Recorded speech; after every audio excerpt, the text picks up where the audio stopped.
আসতে শুরু করে আন্তরিক শোকবার্তা।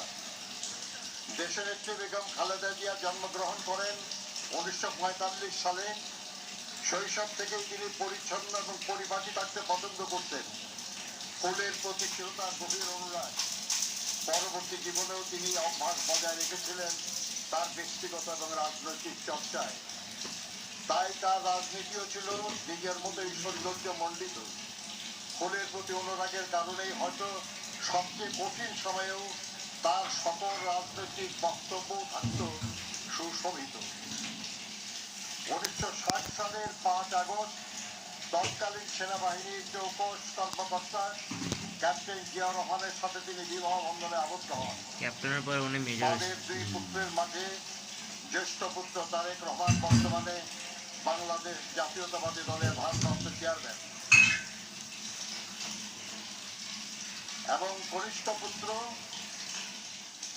আরাফাত রহমান কোকো স্বৈরাচারী আওয়ামী লীগ সরকারের রাজনৈতিক প্রতিহিংসার শিকার হয়ে মালয়েশিয়ায় অবস্থানকালে প্রকৃতপক্ষে বিনা চিকিৎসায় 2015 সালের 24শে জানুয়ারি মাত্র 45 বছর বয়সে ইন্তেকাল করেন।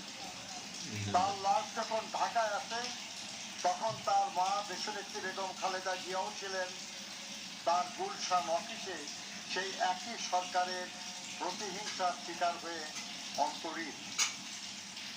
দেশনেত্রী বেগম খালেদা জিয়া রাজনীতিতে আগমন ছিল আকস্মিক, কিন্তু দেশের প্রয়োজনে তা ছিল অনিবার্য। 1981 সালের 30শে মে কতিপয় বিপদগামী সেনা কর্মকর্তার হাতে রাষ্ট্রপতি জিয়া রহমান বীর উত্তম শাহাদত বরণ করার পর দলীয় সরকারের ভিতরে ষড়যন্ত্রকারীরা তৎপর হয়ে ওঠে। সাংগঠনিকভাবে বিএনপি এবং সরকার দুর্বল হয়ে পড়ে।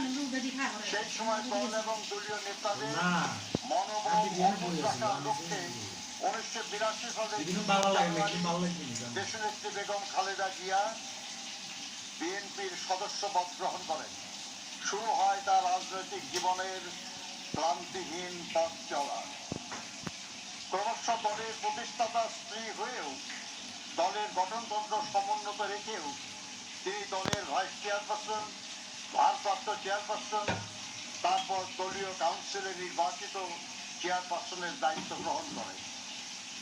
তার 43 বছরের রাজনৈতিক জীবনের 41 বছরই তিনি দেশের অন্যতম প্রধান রাজনৈতিক দল বিএনপির শীর্ষ নেতা হিসাবে নেতৃত্ব দিয়েছেন, দলকে সুসংহত করেছেন, শক্তিশালী করেছেন।